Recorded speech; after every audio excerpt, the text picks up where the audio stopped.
Hi, my name is Kayla Keith, and this is Missing Midwest, a true crime podcast about those that have gone missing.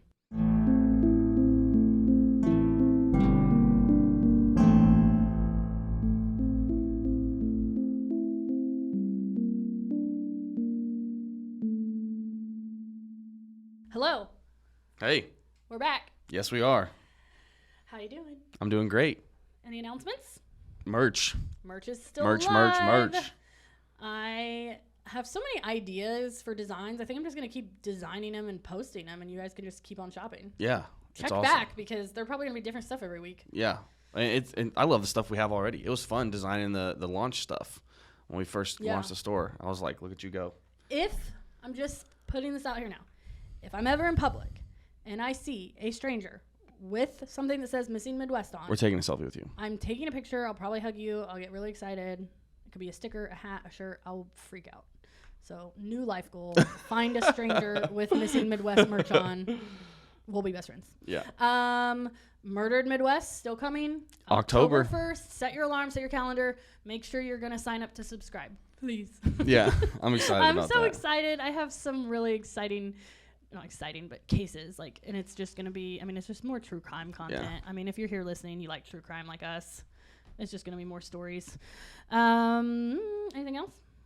No. The podcasting class is still coming up. Oh, yes. Sign November up for 3rd. that. November 3rd. You go to Cross America on Facebook, or I'll post the link to that November 3rd class. Come hang out with us for the day. We will literally never be able to say enough about Cross America. They are so amazing here. These the space here, the coffee shop, the little gift shop. We love it here so much. You got to get in here. So the class is from 9 to 4, and it includes lunch. Yes. At the coffee shop, which is awesome. And you're going to get a little swag bag. Yeah.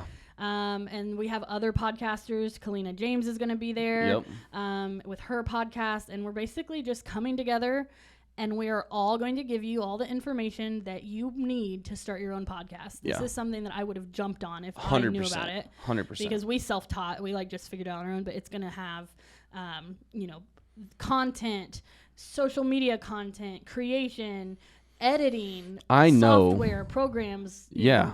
I know that there's a lot of you out there that have thought, it would be fun to start a podcast, but I don't know where to start. That's where we were for years. We spent literal years with that mindset.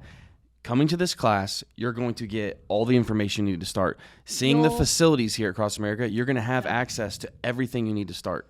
You'll walk away either saying, never mind, I don't want to do a podcast, or yes, I want to do a podcast, and now I'm going to do it. So make sure you sign up for that. We'll be Anything here. Else? We'll be talking. Yeah, we'll be here. That should be enough. We'll definitely eat lunch with you. Come see us. Aw, come eat lunch with me. Anything else? I don't have any more. No, I'm ready. I'm ready to give the people what they want. Yeah, I'm excited about this week's episode because it's a little different. So last week we talked about Katherine Fry, Katherine Lola Fry from Greenwood, and how she went missing. And I told you the story. I told you the suspects. I told you the different theories and possibilities. Johnny and I talked about what we thought happened. Yeah. I reached out to her sister. Darlene Pitts is her name. I reached out to her, and she was like, let's talk. So we interviewed her. So that's the episode today. We're going to talk to Katherine Fry's sister, Darlene, and she's going to tell us just more about her and who she was as a person and their life together. And then she's going to tell us what she thinks happened to her sister and if there is anything that we can do to help move that case along. So here we go. Just go ahead and introduce yourself and then just kind of tell us a little bit about Katherine. Now, do you call her Katherine? I called her Kathy. Mom called her Kat a lot. And I was going to say, she had a lot of nicknames. Yeah, Lola B, because her middle name was Lola. Mom called her Lola B all the time. Okay. And she was close to my mom and my brother and Laverne the most. And Mom had a stroke when she was 40 and was paralyzed on her left side. And we say this in about every interview, but Laverne and Kathy jumped in because Dad couldn't do it because she was completely paralyzed on one left side. So Laverne lived in a condo, and her and Kathy stayed there and really got her back to life. And because she had just given up, because when you have a stroke that strong, it impacts it to the point where you just get depressed and you don't want to fight to get back. And so Laverne and Kathy pretty well got her all situated and was taking really good care of her. But then she got spoiled. Like they always went out and got her food. So then she didn't want to eat home cooked food. She just liked to eat out. And so they finally said, "Well, we're not going to give you nothing to eat then." And then, not going to give her something to eat, but just so she would eat back, normal stuff. And then finally, they had nursed her back to health to where, she was getting back and forth to the restroom and stuff. And they felt like it was time for her to start walking. So they gave her a walker and said, "Now go to the bathroom." But they were right there. But, the way they did it, it was really good because it really got her to be so mobile for being paralyzed. Yeah. But Kathy was in contact with her every single day. And because she was like that with Kathy, she took over. My brother, I can't remember how young he was, but he was real young at that point. And Kathy took over the role of just taking care of him and doing fun things with him and buying him big birthday gifts and keeping mom, there with them. Mm-hmm. Dad wasn't big on holidays and stuff, but she just was their best friend, literally, Daniel and mom's. That's why we are all so adamant. And she called mom so many times. Dad told her to quit calling and go get a life. But he didn't mean it, literally. But she made sure mom was okay. And so it was just, you knew, because mom knew the first day that Kathy didn't contact her, something was wrong. Because I remember, everybody remembers their episode when that happened. But I can tell you, when mom called me, I worked at DFAS at Fort Bend Harrison. And I was sitting at a desk. I hadn't started work yet. And she called me. She said, "Do you know where Kathy's at? Have you heard from her?" I said, "No, I haven't." And she goes, "Well, I think there's something wrong because I haven't heard from her since so-and-so time." Mm-hmm. And I didn't think nothing about it. I said, "Well, mom, she probably is wore out more with dad than you. She might want a break, That's what I was thinking." And she goes, "No, she wouldn't do that." And then after I hung up, I thought, well, she probably wouldn't. But I didn't think no more about it. So mom was on the hunt right off the bat, and so then Laverne was really close to Kathy, and was supposed to leave here the next morning that she vanished. She was supposed to go to Fort Wayne for good to live with Laverne and start her life up there.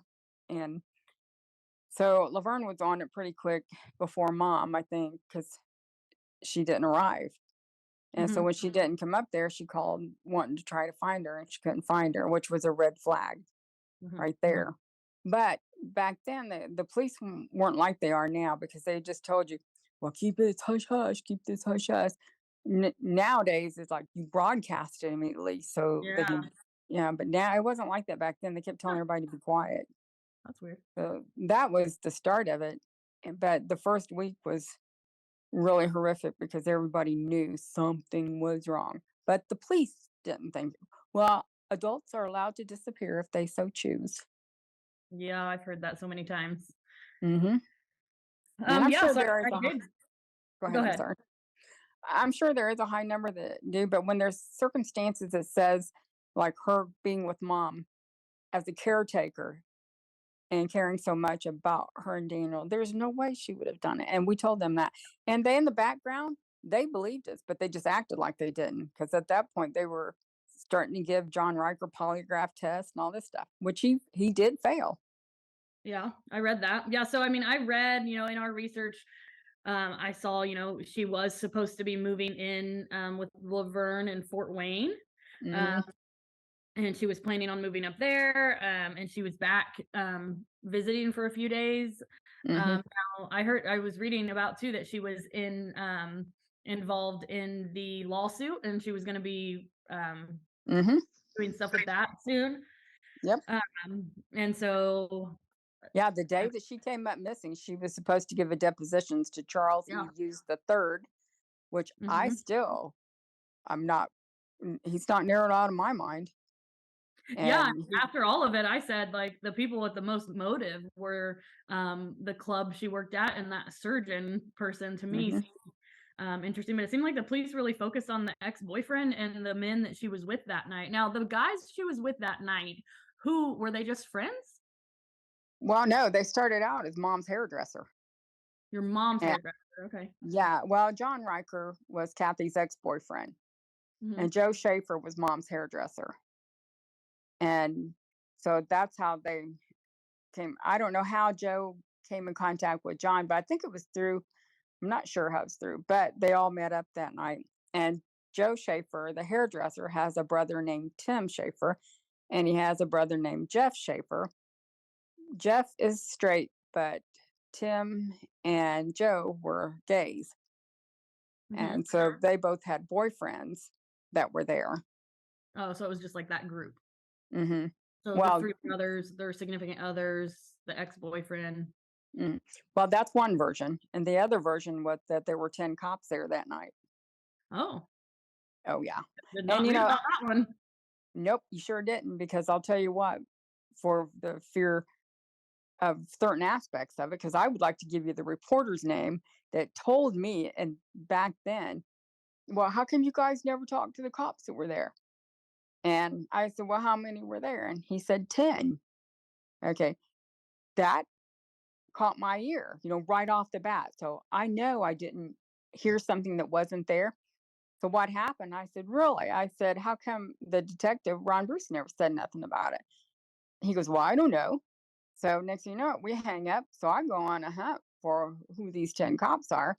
Everybody, oh, no, where'd you hear that from? Where'd you hear that from? So I called Russ McQuaid back. I said, who's your source? Because everybody's denying. He goes, I didn't say that. I said, you did too. Okay, but listen to what happens. Now, this is a whole nother hypothetical. I'll just say hypothetical. So I went on, not me, but I just started looking and reading about things that, where was Kathy? And if there was, who would the cops be?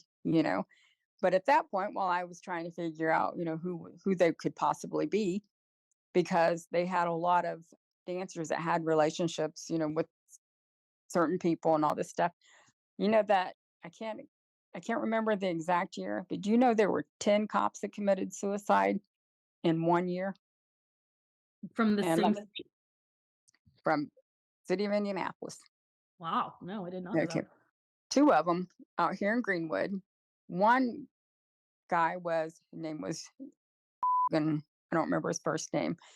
Okay, he was down. No, it's not. And it was another guy, another cop, was down off Martin Luther King Boulevard, had a dancer in the car with him, and he shot his brains out. Ooh. One cop named killed himself, and his sister said to me, which I'm sure she might own it. I'm not sure if she would now, if she would listen to all this. But we were told that the cops that were there, and I don't know how this information got to my sister, but where she was at in Fort Wayne, some of the bikers that were from down here would go up there to where where Laverne worked at that time, and they would feed her information. And they're the ones that told her that the cops were there. Okay. Wow. Yeah. Coincidence? Okay, but now that was coincidence because she didn't know that the reporter told me that. Yeah. Wow. So now you got these cops that are killing themselves, and the one cop says, the sister says to the one cop, well, he said he did something he couldn't live with. Okay. Then he said that they said that he was paranoid and put aluminum foils, that he thought somebody was going to kill him. That's why he killed himself. Huh. Yeah. No, So that I did not read any of that. Yeah, I'll take out the names of the cops. Okay. I will. That's fine. But I have a list of them, and there were 10 that committed suicide that 1 year, because it's high rate that cops commit suicide anyway. Yeah. I don't think 10 in 1 year is normal. No, that does seem high. Okay. Yeah, I mean, like when I was doing my research, it was, John Riker, the ex, was with her, and then those 5 men. And then basically, where she worked at the club, and with the whole lawsuit thing, that was really the only suspects. There was something going on with it was like a biker gang that was down there, and that outlaw biker gang, and they said that they had searched some of that property. That was on Wicker Road. Yes. Yeah, and I can tell you all about that. From what I gathered, it said there was another lady that had went missing, and they thought that. Yeah. But they said they didn't turn up anything there. No, and I'll tell you why, because they searched that property, but I tried to tell them the guy that owned that property went to jail and was in Kentucky. So he quit claimed that property, quit claim deed that property to a man that lives on Man Road. Mhm. Okay. Now listen to this. And this is on tape recording because we had an 800 number to where the people could call into a tip line. Mhm. And I got a call on that tip line. Now, remind you, the man that had that property lives on Man Road across from the golf course, Caddy Corner, and has a chop shop in the back, or I should say, excuse me, a car shop in the back. Mhm. Okay. Down, he's got like go down a little hill by his house, and in the back, he has this garage. But guess what's in front of the garage?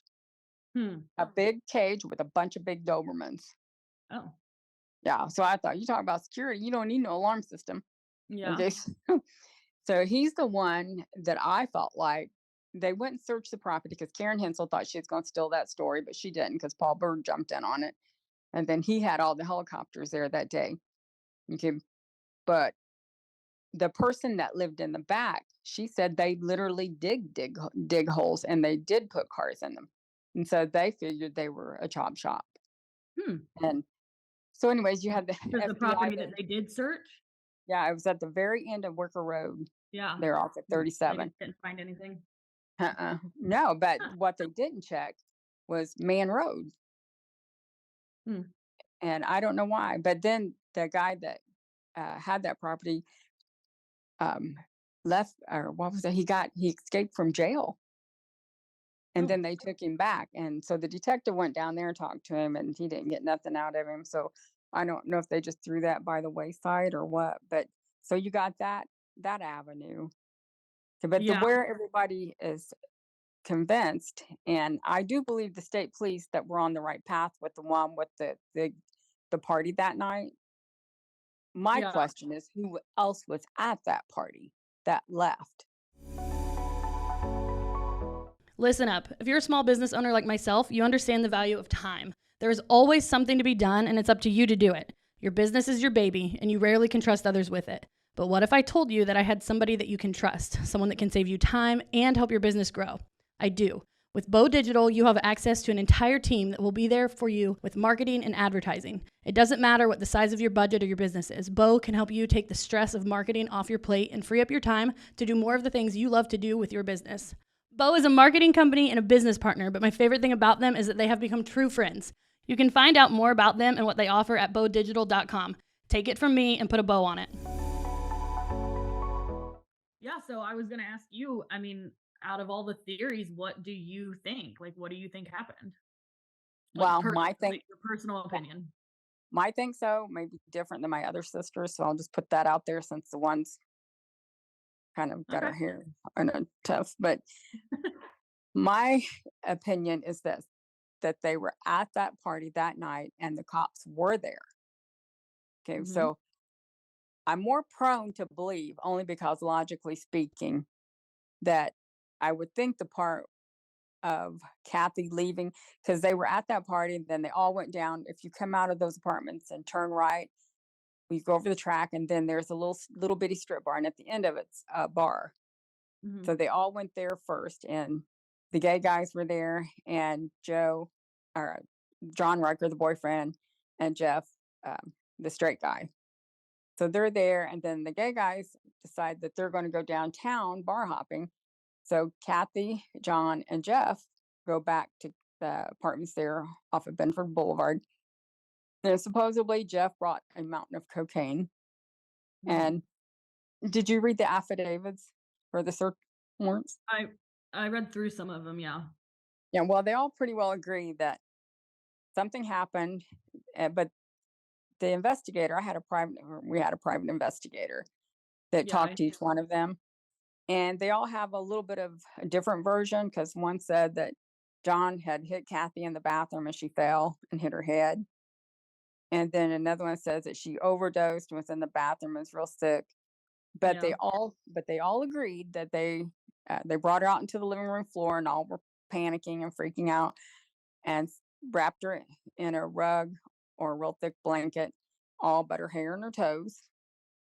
And they said they didn't know if she was breathing or not. That's what they told the grand jury. That's what Yeah, couple matters. I read that. Yeah. But if she was breathing, why would you wrap her head up? Exactly. Okay. And Why why didn't you, wrap if her up she at was all? breathing, I mean, why didn't you take her to an emergency room, drop her off, and run? yeah. Okay. But The then first story was they wrapped her up and then drove her back to John Riker's apartment. mm-hmm. Right? Yep. Yeah. But I don't In think her that own happened. car? They said they took her own car, right? No, her car was parked at 𝒌𝒊𝒐's that night off of Washington Street. And so whoever they went there and got her car Okay. from there. And he says they went to his house, but I don't believe for a minute they went to his house. Yeah, I thought it was, and I didn't think she was ever at his house because they had said, they searched it and he was willing to let them search it and they never found any evidence. Yeah, because they knew that's the first place that the cops would look because everybody Yeah. knows it's always the ex-boyfriend. Yeah. And So so, you but think that she did die in the apartment that night and that they just took her somewhere after that? yeah, I do think that. But I believe they took her to that house in Hope, Indiana that belonged to Jeff Schaefer. Because let me tell you this part of it. I went down there just to be nosy because I had his address. Because one thing about it in those affidavits, did you read anything about Jeff? I don't. Yeah, I mean, I read about all of them. I Nope. couldn't tell He's you. not. He's not in there. Oh, well, then no. Yeah, because that's. Schaefer brothers. I was gonna say, I think I just heard about the Schaefer brothers and Well, they it talk was about Jeff and Tim and what was the other one? those Chafee was not his brother. There was another Steve there, but his name was Steve Chafee, which was a boyfriend. The What only were the Schaefer brothers' names? Jeff Jeff, and Tim. Tim. Jeff thought- is not mentioned in those affidavits. Oh, okay. Okay, That's why I found it odd that we went so many years without even hearing about Jeff's name. And I don't remember now how we did hear about it, but it wasn't through the cops. And so that's why it stood out to me. So I found his address and I drove down there because I just wanted to see who he was because I was dumbfounded that I had never heard of him, and I don't think anybody else did either for a long, long time. So when I went down there, this is no joke. So I have my girlfriend Patty Bishop on the phone with me because she's one that started Hope, Indiana's Missing, and so I was kind of chicken. So we always had each other's back on that stuff because we went searching a lot for different people and helping and stuff. And so I was down there. I said, Patty, I said, I want to pull in the driveway here because I know this is the address, but this dude's got so many trespassing signs. I ain't even pulling in the driveway. Oh, okay. This house is small, and there was at least 20 to 25 no trespassing signs on every tree, on the yard, on the front, side, middle, back of the house, and all the way around to the backyard. So And I this didn't is go. Jeff Schaefer's house? Yes. Okay. And Now, he was not mentioned. right. Exactly. So now I go to the next door neighbor because he's outside. And I said, I am too chicken to go in that driveway and knock on that door. He says, I don't blame you. I said, well, what's the deal with the no trespassing signs? He said, I think you've gotten paranoid. And he said, but you're a little late because the state police already been down here. He said, they brought down the big van that said, what's that they have when they bring that big van down there for to find stuff. And they had the helicopters. He said they looked everywhere but the right place. And I said, well, what do you mean by that? He said they looked in a couple spots back there and that was it. And I said, well, I'm just curious if they searched his house, which I don't think they did. Not sure why, but they didn't.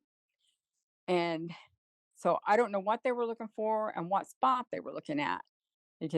But he said they didn't look across the street and they didn't look at Jeff's house. And now what was across the street? Well, I went across the street and I didn't see nothing, so I had no idea what he was talking about, or if he was just making a general statement. Oh yeah. Okay. Because that was his opinion where they should have looked. And so I thought that's what he was saying because it wouldn't make no sense. Cops be right there and not look everywhere, right? Yeah. So I gave up on that. So you think that's where they took her then? Well, listen to what happens next. Okay, so I gave up on that for a long time.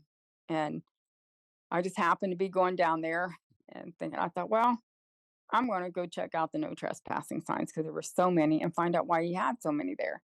Well, I go back the next time. Well, I'm told he's dead. He Oh, died of a drug overdose um, in the basement, or not in the basement, um, somewhere in the house. I can't mhm. remember exactly where it was at, to be truthful. So I ended up, since I had heard that, because I went to the library and was searching who lived where at their library, because it's a real small town. And the lady says, "Oh, honey, you don't know Jeff has died?" I'm like, "No." I said, "What happened?" She said he overdosed and had a son there in the house, or his grandson. He was babysitting his grandson. I said, "Really?" I said, "Well, that's sad." He said, "Yep." She goes, "Oh, some Mennonite people bought that house." I said, "Really?" She said, "Yeah." So I thought, okay, I'm going to go back over there. So I left there and went over there and I knocked on the door, and it was the nicest couple that I had. They were just so kind, and they had, I forget how many kids they had, and she was pregnant with another baby. And they said, "Well, you're more than welcome to come in and sit down and talk to us." So we went to the kitchen table and we were talking. He says, "I know this might freak you out, but since you're talking to us about this," he says, "I'm just going to point it out to you." He says, "We got a hand dug cellar in our kitchen." I said, What? "You got a," I'm not joking. He says, "There's a cellar in our kitchen that was hand dug." And I said, he said, "Would you want to see it?" By this time, I'm kind of like, oh, who digs a cellar in their kitchen floor? Yeah. So I go in the kitchen. They move the carpet, lift up a lid, and I walk down in the cellar. Okay, and it was hand dug, and it was big enough to where like three people could stand at the bottom. And in my mind, I said, in my mind, this is where they hid her until they could get rid of her. Wow. Yeah. But So you it don't kind of, think she's there anymore? no, because I became friends with those Mennonites, and they are I'm still friends with them today. They are a beautiful, beautiful couple, and Mhm. as nice and gentle and as kind as you could possibly ask someone to be. I mean, it's for especially coming and saying something what I was saying to them, you know. Yeah. Mhm. And so what happened was I said, "Can I search here?" And he said, "Sure." And I called that groundhog. Is it something hound that has the sonar that can Yeah. um it's hound something. Yeah. Why can't I think of it? I know what you're talking about though. Yeah, but so they brought out the equipment, and because at that point he said that they had poured a cement deck. And I thought, well, maybe they've taken her out of Yeah. that cellar and put her in that cement deck, which still could be in my mind. It could. So when the sonar went over that back porch or the cement, the dog picked up on the corner of the house above the cellar in the right hand corner. And Mhm. so the owner said, "Well, let's just dig." And so we started digging around that edge, and we dug almost all the way. I didn't dig, but he did almost all the way out to the tree that was on the corner. And but I felt bad because I didn't want him to tear up his whole yard and us be way off, you know. And then in my mind, the cellar was so close that if the dog was hitting on that, then that meant the cement was poured over that corner of that cellar. And to me, we couldn't do that without destroying his cement porch. So I just told him, I said, just let's just give up. That was after digging all day. And Wow. but So they the dog did hit on the in the corner of the cement though, yes. but you Yeah. you just decided not to. Well, we can't break up. I couldn't ask them. They have kids and their family. Yeah. I wasn't going to ask because what happened is they sold the house, but not the property. But the only thing they owned was the actual house. All the property around the house, the Schaefer still owned. Oh, okay. But the whole time we were out there doing that, guess who shows up from Kentucky? Mr. Tim Schaefer. Oh. Yeah, so he goes back there on his little island and is freaking out and watching us the whole time. So after I gave up on the house, Patty Bishop was down there with us me that So day. searching a house that he no longer owned made him uncomfortable? Well, No, his brother owned it. His brother died there, but he's the brother. He's the gay brother to the straight guy Yeah, but that he owned the didn't. The house. new people had bought the house, right? Yes, the Mennonites. Yeah. Yeah. So, but after that, I left to go. I knew his dad lived, Tim, all their dad, the two gay guys and the brother. There's three of them that are all brothers. So Mhm. I go to the mom and dad's house, and the mom's sitting outside, and I got out and I introduced myself to them. I said, I just want to talk to you about your son and his what he knows about my sister that's missing. And so the mom's sitting in the chair, she's just bawling her eyes out. She goes, I've already got two dead sons. Are you here to take the third one? And I'm like, no, I'm not here to take your son. I just want him to tell where she's at. And so then the dad stands up because the mom's crying hysterically. And the dad's upset. He said, that day, the grand jury investigation where he had to go down and testify. And I said, yeah. He says, I had to take him down there. He said, and in the truck on the way down there, Tim gave me his wallet and his keys. And he said, Dad, take these because I'm going to be gone for a long time. He said, do you have any idea what that did to me? Wow. And I thought, do you have any idea what you just said to me? Yeah. And so, Wow. but So at that point, Tim is the one that said that? His yes. dad? Yep. And he was the straight brother. No, he was the gay one. The straight brother died from an Straight brother overdose. died. The straight And brother then was and Joe died from AIDS. um okay. This was Now there's a lake there Lake too. Schaefer. Lake Schaefer is And owned by his parents and his mom and dad. The dad Schaefer uh-huh. had three other siblings, brothers and sisters. All four of them own that lake. Okay. And so we had to get permission to search there from all four parents. Well, everybody agreed except for Tim's dad. So, but Wow. his uncle said, "The heck with him, you can search." So that lake hasn't been searched? Nope, to this day, it's not. Because I read on too, and when I was looking into it, it said that the police believe that her car and her were in a body of water. They think she's in a gravel pit somewhere because the last search that Detective Van did before he retired, when you go to 𝒊𝒔𝒆𝒌 exit from Greenwood, you'll turn left to go to Hope, Indiana. And he turned right and did some kind of gravel pit right off the right hand when you turn right off of that road. And he actually, Detective Van broke his foot that day. Oh, wow. But he that's the last place he searched was that gravel pit there off that road. So, do you believe she's there somewhere on their property? I do because they have all these no trespassing signs, Mhm. and I look at the arrow. If you go to Google Maps, you can see how big it is, and there's housing like on the left side of that lake mostly, but on the right side there's not that much housing. And so it's Hmm. all they would have to do is put no trespassing under any condition or whatever they put to stop people from going on there. That's why I feel like she's been secured all these years. To me, that's the most logical answer because if she Yeah. was in that cellar, they're not going to take her a long ways from that area. Yeah. And I do believe that as long as they knew that she was there, they'll know who's going there. What better way to isolate her all these years, logically speaking? So, let me just see if I'm getting all these people confused. So it was Jeff's house that had the cellar. Jeff, he was the straight one. And Tim, he was not there that night?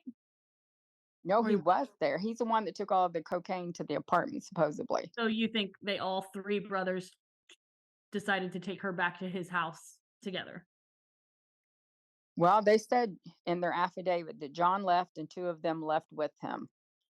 Okay. And then somebody, I don't remember exactly now because I haven't read the affidavits in a long time, but then somebody returned 2 hours later. I don't believe that story because it takes 45 minutes from my house in Greenwood or my Mhm. apartment to get to Hope.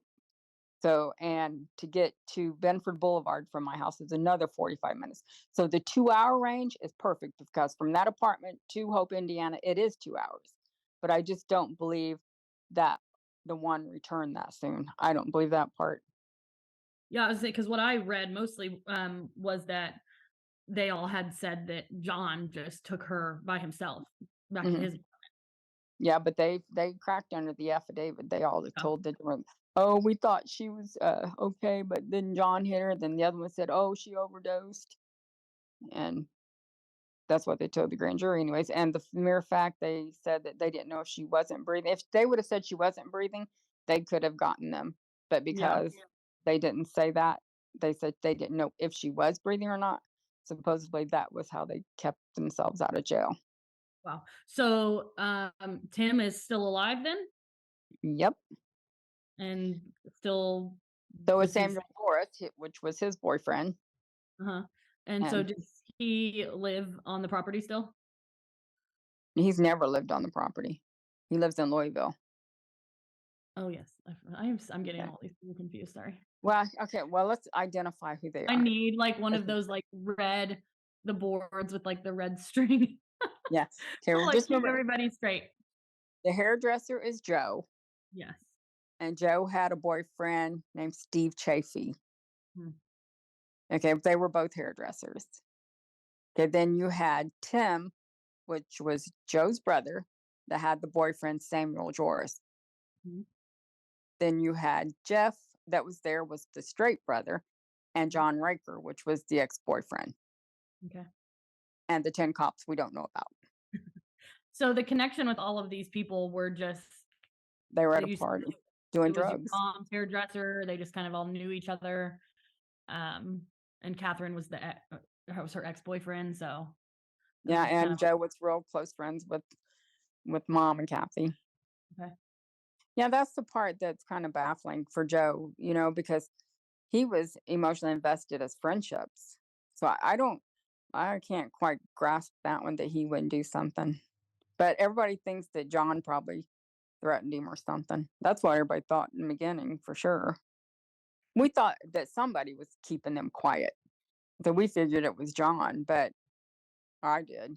I'm not sure what my sisters thought, but I'm not sure what kept them quiet. See, the oddity about all of it is, why would they, even on their deathbed, they didn't confess it? Which, why the brothers didn't, because they didn't want the brothers that are living to get in trouble. Yeah, I can see that. Okay. But what kept all of them quiet from John? Yeah, it's shocking that like so many people were involved and all of them have kept it quiet for so long and not like slipped up or gotten mad at each other and Well, for a turned long on each time, other. I thought, well, maybe there were the cops there. Maybe that's what's got all of them quiet. Yeah. But John's married to a lady named Linda Riker on Facebook.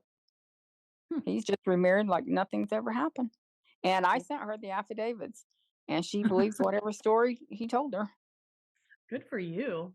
That's a Yeah. good, Well, I thought she buried her. She might be end up dead. yeah, I mean, yeah, some people, yeah, people marry people and don't know anything about them, so. Yeah. So I sent her those affidavits, and she blocked me. I thought, you better be Yeah. blocking him. Well, So, wow. Okay. So, I mean, basically, need to look in that lake. well, can't, because it's private property, And and the you only have to have all, yeah. of the owners' permission to search that lake. But the dad's gone now, so I'm not sure it, how they're doing that. But maybe Well, his if wife. the dad was the only holdout, right? Well, he let out the bag. How? When did he die?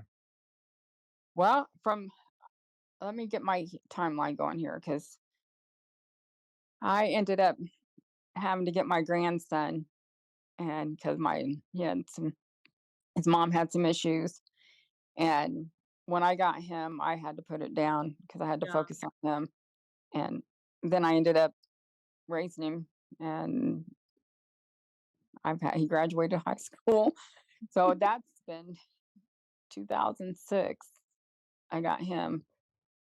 I can't remember the exact date. Oh, the dad died. Oh, this was when I had Elijah, though, because my sister Laverne went with me down there as we were doing that search on the Mennonite house. Mm-hmm. So it was after Elijah. I'd have to look back through some notes, but My question is, if he's not alive anymore, I wonder if they'll let us search that lake. Well, he's not the one that stopped us. The parents to the living son is the one that stopped us. And how old are they? Because Tim, the mom that was crying hysterically, well, I that's what I was going to say. I know her husband passed because I just looked them up a couple weeks ago, and I was trying to find the address for somebody, and I couldn't think, you know, but I remembered. This sounds so retarded, but my sister Laverne has like blonde hair, and I have sister Carol with black hair. And what stood out to me is this couple's name was Laverne and Shirley. Well, we always made fun of the show on TV because Carol, my sister, looks like Shirley on that show, and we Yeah. have Laverne. And so I Yeah. could remember their names because I had did that visual comparison. Yeah. So I started looking up Laverne and Shirley on the internet's address in Hope, Indiana. And so I found the address, and you could tell that he had passed because she had sold the house. And then when the house was sold, I knew he was probably gone. So then at that point, I went to Tim Schafer's Facebook and started looking at all of his friends. And if you look at the friends that like everything, usually we'll find a sister, a brother, a mother, Mhm. uncle. Well, So I thought that Tim's dad was the one that Was stopping you was from looking. stopping the searching, and that the other 3 siblings were okay with it. they were. Yeah. And Tim's dad is dead? Yeah. So then Yeah. are the other 3 Well, siblings? that's my whole point. I called our new detective and told him that. Okay. Oh. You tried that. Yeah. Well, do we? I don't know if that would I say, do you need does that? Tim get the rights to say yes or no now since it's Yeah, his if dad? he I don't know. willed it to him, I'm sure he wouldn't let him. But Well, I'm well, not no, sure. if the other 3 siblings are alive, then it would just go to them probably. I don't Well, know. the thing is, when I went and knocked on the sisters, there was 2 brothers and 2 sisters. When I went and knocked on everybody else's door, they had no clue that those boys, they hid Oh. that from their family. Oh. Their dad and mom hid it from all his 2 sisters and his brother, because his brother was out there. He was ready to let us search anywhere. Well, we should contact them and see if they'll let you now. Well, now there's a new owner because since all this started again, I drove back down there 2 weeks ago, and I drove up in the driveway, and the guy that owns that house now doesn't want nothing to do with it. He owns the lake? No, he owns the house, but that part behind there that we did search, we won't get on that anymore because on the cement back porch, he built a deck over it. Hmm. And so I kind of like told him, but I thought it would give him compassion, but it didn't. I said, we searched right there on that porch, on the back of your porch. He goes, well, I got it covered up with the deck, and I sure ain't messing up my deck. Wow. I thought, well, you must be related somewhere. That's what I thought, but I didn't say that. Because he just cut me Well, off. I mean, we could maybe do something with the lake. I mean, we could go back to those siblings and ask. Well, If they were willing to let you search it, before, and the only holdout was the dad, and the dad's gone now. well, I tell you what would be smarter though is to go to the property records and find out who is actually alive that owns it now. And I Yeah. know how to do that, where you go to the assessor's office Uh-huh. and find out who's currently owner, because if they're deceased, then it'll have the updated stuff. Yeah. We should find those people and see what we could do with that. Well, I think I could probably find it online with the assessor's office. I'll look. That's a good idea as far as finding that, because the sisters were really kind to me, and the uncle. Yeah, The only if person that the was sisters negative. and the uncle were for it, I mean, if you get their permission, you can get a hold of that detective again and say, You know hey, who would know? I know the one brother that if if Steve's dad's brother is still alive, I just talked to the Mennonite couple. They've got a really big, beautiful house they built down there now. And I found them. Listen to this. After I left the house, where that guy was kind of rude, that owns Jeff's house now, I went by this church and I thought, I wonder where. I remember them telling me, "Oh, we're going to build over here," because I went to church with them a couple times, and they used to come up here and sing at the Greenwood Mall at Christmas time. okay. So I love being around them. They're just the nicest people. And so I thought, I know they said right here on that road. So I passed up the road that brings me back to the interstate. And I thought, man, that house looks like one they would build. And I knew it was on that road. So, but then I had passed a church. It said Minnow something. I thought, I bet that's their church. So I turned around, went back, and they just happened to be letting out of church because it was on a Sunday. And I pulled in. I said, "You guys don't happen to know if this is a church that Jesse and Louise belong to?" And I guess Louise was the guy's sister or something. I probably got this backward. They were family, and they Yeah. started laughing. I said, "Well, I guess I got the right church." Yeah. And what happened? They told me how to get to their house, and which they called them, and they told me to go ahead and come down there. And it was the house that I was looking at, saying that I think that would look like their house. Oh. So I went and had a visit with them, and I still think they're the nicest people ever. Yeah, And that was so what church. they did was they helped me remember, because I had asked them, oh, what was it? I needed to ask them something because I wanted to give it to the state police. I forgot what it was. Oh, I've got a memory lapse here. Hold on. Oh, I wanted that guy, that Shirley Laverne, which was the husband's name, which is Mhm. Tim's dad. I wanted her name and phone number. And that's how I knew her name too, also because after I figured out it was Shirley and I went down there, I said, "Do you have her phone number?" Or no, I had called them. I said, "Do you have her phone number?" He says, "Not right on." He said, "Right on him, but I think I can get it." And he did. So, Hmm. and that's why they were, I felt like God put them there Yeah. because what little leeway we made in all of that was because of that couple. I felt like God put them there, Yeah. just for that because they weren't in that house too long, and Yeah. That was to be able for somebody to move in there that allowed you to search. yeah, and to explain that cellar in the kitchen, they thought it was odd too. Yeah. And I said, "Well, I sure hope I don't spook you after telling you what I'm telling you." And they said, "Well, their faith was in God." Yeah. Amen. Wow. So, Well, I mean, I'm interested in the lake. I think that's the next. well, I think she's on there somewhere. Is it a big lake? I mean, is it? I don't Well, even. just Google Schaefer Lake on your Google Maps, Yeah. and you can see the whole aerial. Can you And you spell can see, Schaefer for me? huh? Can you spell Schaefer the way it would be on the lake? Is it SCH or SHA? It's just like their last name, if I'm not mistaken. Oh, Chaefer. I can look. Let me look. I'll do it for you. Hold on. Well, I think we saw different spellings and then there was the Shaylee, and I didn't know if that was the same spell. Well, Same, I think it's like not a, me, I just spell it how it sounds, but I had to find the real spelling to find the lake. So it is Shaefer, just like their names. Because I can give you the exact address of that house if I keep Googling. And hold on a second. Let me go down the street for another. Because the lake goes around. Okay. Okay, because I can see the barn.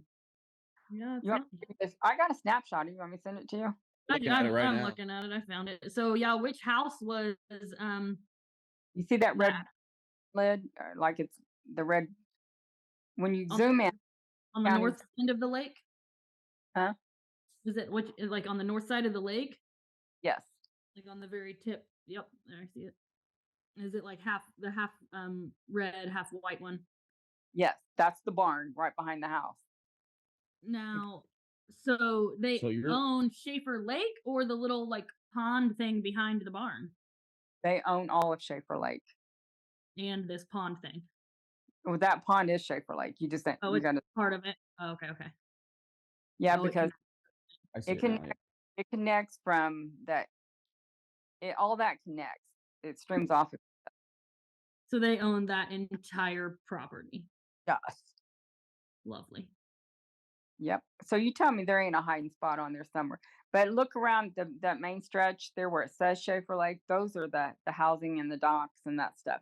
So that's why I felt like that either she's in the back of that in those woods somewhere where it says Duck Creek. Because if you go back, there's like if you go around, because if you go on East 900 there's no trespassing signs there. Hmm. And so I just thought she was right there. I thought she was right there in that area from that road to the back of that house. Yeah, I mean that's what makes the most sense. Yeah, but that doesn't mean they wouldn't move her if they felt like it was uncomfortable. If they found someplace that they knew on this lake that So was you more. think they hit her car too? No, I think her car went to Man Road. Because listen to this. Oh, the shop, yeah. Listen to the tip line, because we got an 800 number to call in tips, and Karen Hensel did that special for 3 days, and I have that on CD also if you want to see it, but I just got to find it. It's in my I've got it put up though. But listen to this, and I gave this to the detective. Somebody called in and says, he said it was 2 o'clock in the morning. He said I'd been at a bar. He said I was coming down Man Road at Kentucky Avenue. He said there was this red and black Mitsubishi, and the license plate said Lola. And he said, because I would get up to the car and it'd speed up, and we'd get to a red light and we would kind of like drag race a little bit. And he said, that has to be a good looking woman in that red and black Mitsubishi, because the license plate says Lola. He said, so I was determined I was going to catch that car. He said he got up to a stoplight at Man Road and 465. And he said when they got to that stoplight, he got up there and it was a man driving that car. So they took that car to that chop shop. I'm telling you. Yeah. Wow. I know, but the cops, they put out to us, which I'm sure they do, that they have a lot more information and that they go where that leads them. Yeah. But logically speaking, you only got one night. Yeah. So, and the car that car was seen, that was around Thanksgiving that he seen that car, and she came up missing November 13th. Man. Yeah, that was 2 weeks after that. And he said, I remembered it specifically because I thought, that ain't no Lola. And he said, I remember it so vividly because of the shock that it wasn't Lola or a woman in the driver's seat. But, finding that person and how I had that guy's name and phone number, because they tell everybody on these 800 numbers that it's anonymous. No, it's not. Oh gosh. I was wondering if it was an anonymous tip or not. No, well, it's anonymous, all right, but you get the phone number. Yeah. You want to call that anonymous. Yeah. And so I even told them how to get that because I had paid for the line. So I had the number, but I don't even think they ever called him. I don't know what the police know that keep them from all of this part, but I don't know. I have no idea on that part.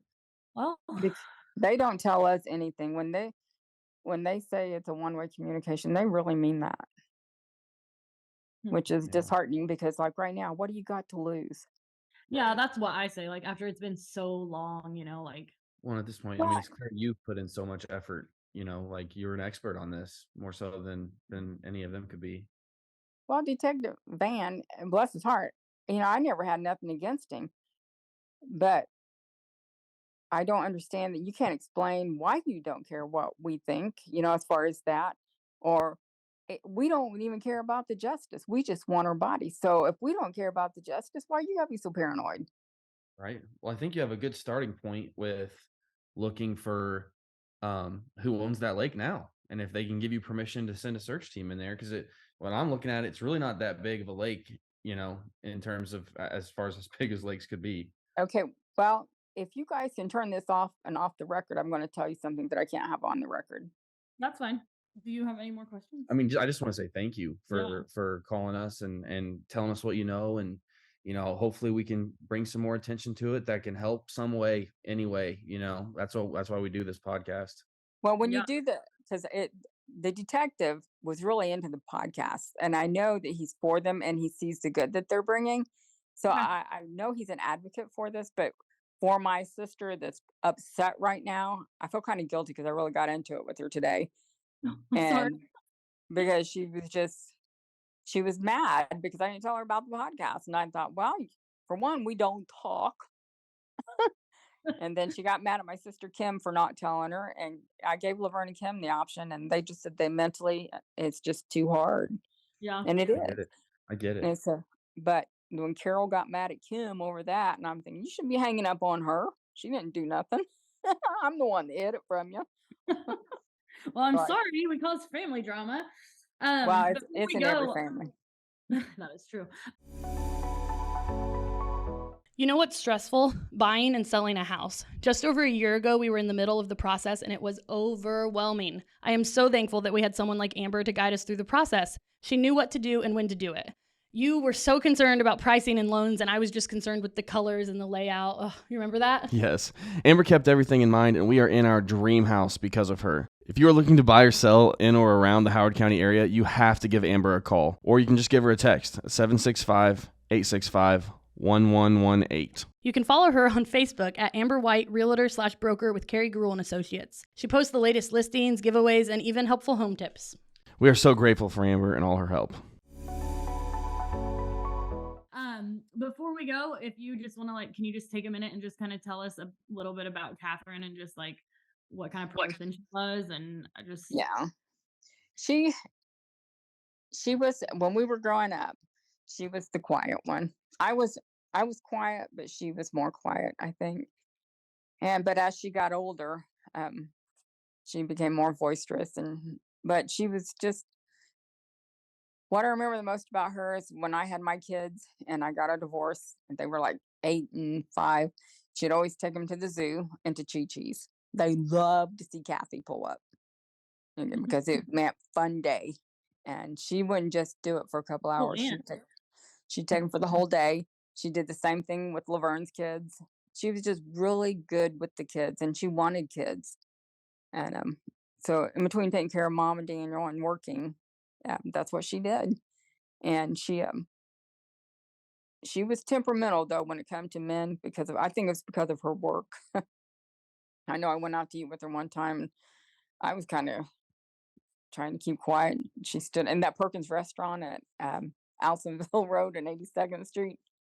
yeah, She stood up in there and she got so loud. I thought, you need to sit down, girl. But she just got to the point where she's very boisterous, and she went from being a real passive child, I think, and growing up kind of passive, to when she started dancing, she just found a whole new person. But she was really pretty. She had a great smile in her pictures, and she just seemed like a fun person to be around. you know, I went in to where she worked one night because I needed to borrow her car. And she said, "You come and get the keys, I'll let you borrow it." And I said, "Okay." So I went up there and went in there. And of course, I'm the chubby one, so I never could dance if I wanted to or not. And so I went in there and she was dressed, but she was dressed in this outfit that she was just breathtaking beautiful. And I said, "Kathy, do you realize how beautiful you are?" She goes, "Oh, you're just saying that." I'm like, "No, I'm not." And Yeah, I mean, I saw pictures. And that was another thing too. In a lot of cases I look into, I don't find a lot of tons of pictures, and there was a lot of pictures of her with family and friends, and she looked like she was really cared about her family, and I definitely read a lot about her nieces and nephews. yeah, well, that's what she did. That's why, the dancing was for the money. Yeah. And she was just, because she would, even if she hadn't had no sleep, she'd come and get the kids. And the day she came up missing, she called and asked if she could take the kids somewhere. I can't remember if it was to the zoo or to go eat, or maybe it was to go eat. And I can't remember how that came about actually, but I do know that her and Mom wanted to take the kids to eat. Oh yeah, I think it was to my kids actually. And Mm. I don't remember why I didn't let them go. I don't know, because I took them to church when they were little. I think I was taking them to church or something. I can't remember exactly, but the reason you see the pictures is because she always was taking care of Mom and Daniel and the kids. Yeah. She stayed with Laverne quite a bit, and then when Devin was a baby, she was really she loved Laverne's kids because Laverne had big kids babies when they were born. She just loved. She always said she wanted a fat little chunky baby. Yeah. And she was really good to them. I mean, they loved her to pieces. And there was times where, since I lived down the street from where she danced at, that if it was late, I always told her she could come and spend the night if she didn't want to drive all the way home. And she did quite a few nights on and off. And she just wasn't. I don't think she was cut out for that kind of job, actually, in my opinion, because she was so kind-hearted. And John Riker, the boyfriend, the only time I met him, he brought her breakfast at my house, and then she had went in the other room. He said, there's a good person dying to get outside her. And I said, well, if you think you can tame her, you've got a big surprise coming, because I know her temper. And but I didn't realize at that point he had been violent toward her. He went into where she danced at, pulled her off the stage, and pulled her out by her hair, and a bouncer stopped him. Wow. And they thought they put Kathy in. Now, this was the testimony, because I went with Ron Bruce when he heard this, because he was interviewing the guy that was there. They put Kathy in the office because they were sure John was going out to get a gun. Wow. Yeah. So, he wasn't that great either. Yeah, because he put out like he owned that painting company, like he was all Mr. Stature of Greenwood, Indiana. The whole time he's being mean to her. Yeah. Wow. I just hate the whole thing. Well, thank you, Darlene, for talking to us, and we'll definitely be praying about her and you and your family, and hoping that we can find some answers. And that's one of the things I once I research all these cases, I feel like I'm invested. Yeah, we want I keep on. We want to get this word out. I'll be so that people can hear the story. I'll stay in touch, and we'll figure it out. We'll look into it. But if you want another podcast, I can put your name out there to all these people if you want me to. Yeah. These podcasts, the whole state of Indiana. Yeah, it's called Missing Midwest. We've started in Indiana. I think we just launched episode 10, and I think 7 of them are in Indiana, 6 of them. Mm-hmm. But I told Laverne, I said, I believe this is what happens. You get all these people that love these what do you call it? Suspense stories. Yeah. True crime, and they want to help solve it. And maybe they can come up with an idea to add something profitable, because you got it's like more of a just like this generation type media source, a way to get information out. Honestly, like, you can read a book and take days, or you can listen to a podcast and take an hour. Yeah. And true crime is such a popular topic right now. So a lot of people like true crime, and so it has a lot of followers, and a lot of people want to listen to it. And a lot of times, they've been solving a lot of things with podcasts, because people are hearing things that they didn't know about, and tips are coming in. That's the case in point. This detective listened to that whole podcast. I have no idea what I said that triggered him, but it worked. Yeah. So we're hoping to do the same thing. Yeah, for sure. So how did you choose our case? I have a list of cases, especially in Indiana. I like to do Indiana if I can, and I've always been interested in true crime, and I always I remember just reading about that case, and the red car disappearing between the Lola Greenwood and Fort Wayne. I'm like, how does a person in a car disappear in one night? And so I remember that years ago, reading and hearing about that. And then as we've been, I don't know if you've listened to our podcast or not, but I've always wanted a podcast. I've always wanted to do it for a while, but it wasn't until we had kids that I really just became passionate about missing people, because as a mom, I feel like the worst thing that can happen to a mom is losing a child and not knowing where they are. And so I just can't. Yeah, I just can't. Mom cried all the time. She had a stroke, and she was sad anyway, and because Kathy took her everywhere and did everything with her. And I just think not knowing would be just horrible. And so after we had kids, I said, I want to do, a missing person podcast. And eventually, so she was on my list for a long time before I even started the podcast. And so we just finally decided to start the podcast. And so our first episode was July 1st. And so this will be episode number 11, right? I think so, yeah.